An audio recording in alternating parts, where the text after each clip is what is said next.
The first four trumpets destroyed a third of the trees of the sea, a third of the living creatures of the sea died, a third of the ships were destroyed, a third of the rivers, a third of the waters, a third of the sun, a third of the moon, a third of the stars, a third of day and night were destroyed.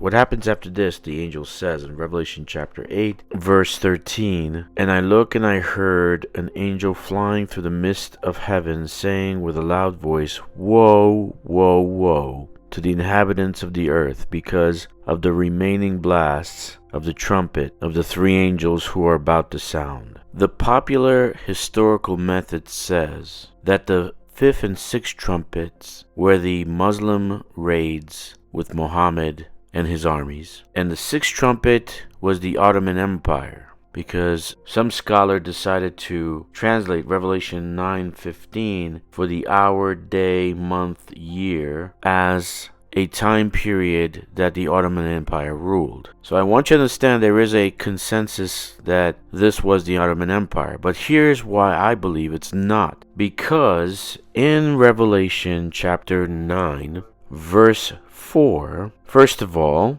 the locusts coming out of the bottomless pit are commanded not to harm the grass of the earth, or any green thing, or any tree, but only those men that do not have the seal of God on their foreheads. It's relating men and people to grass, tree, and any green thing. So what about those people that were sealed? Because we know that the four winds have been let go, and this is the strife that it's talking about in Revelation chapter 7. Well, if the 144,000 have been sealed, then this is in the future. It didn't happen during Muhammad's time, or else we'd have some kind of record of people going around raising the dead, walking on water, running like they have eagle's wings, and calling fire from heaven. And this never happened. So this is a future event. So that means Revelation chapter 9, verse 13 and on, the sixth trumpet, is actually in the future also. Now here's something you should know about the Ottoman Empire. The Ottoman Empire disbanded much later than the prophecy actually predicted. And while many say, well,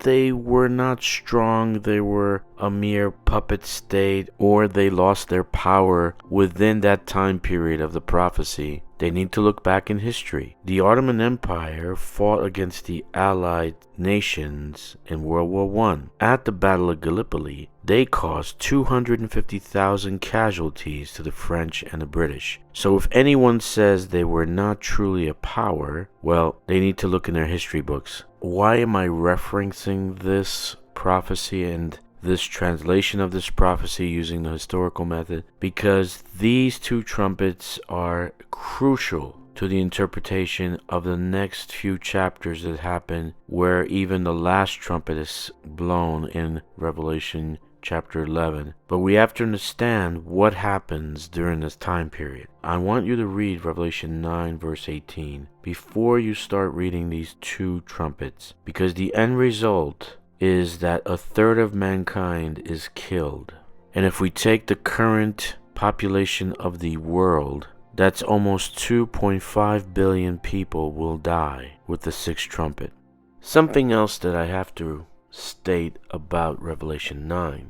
I don't believe the bottomless pit is hell, and I don't believe that the locusts are demons. Some will tell you this is the case. And why do I say this? In Revelation, there are 4 places where the bottomless pit is mentioned. First, Revelation 9, where the locusts ascend out of the bottomless pit. Second is Revelation 11, where a beast ascends out of a bottomless pit. Revelation 17, where there is a beast that takes complete control of the earth for 1 week. That comes from the bottomless pit. In the Old Testament, pit or Sheol was the grave. So this statement made in Revelation 9, the locusts come out of the bottomless pit, implies revival, a resurrection, a phoenix rising out of the ashes. And what happened before Revelation 9? Massive devastation. More than likely, a complete breakdown of global systems and global governments. So this revival that you see in Revelation 9 is not a holy one, but this would be a time where the beast will make people take the mark of the beast, the number of his name, or even worship the image of it. I am Daniel for the 144,000. Please subscribe, and God bless you.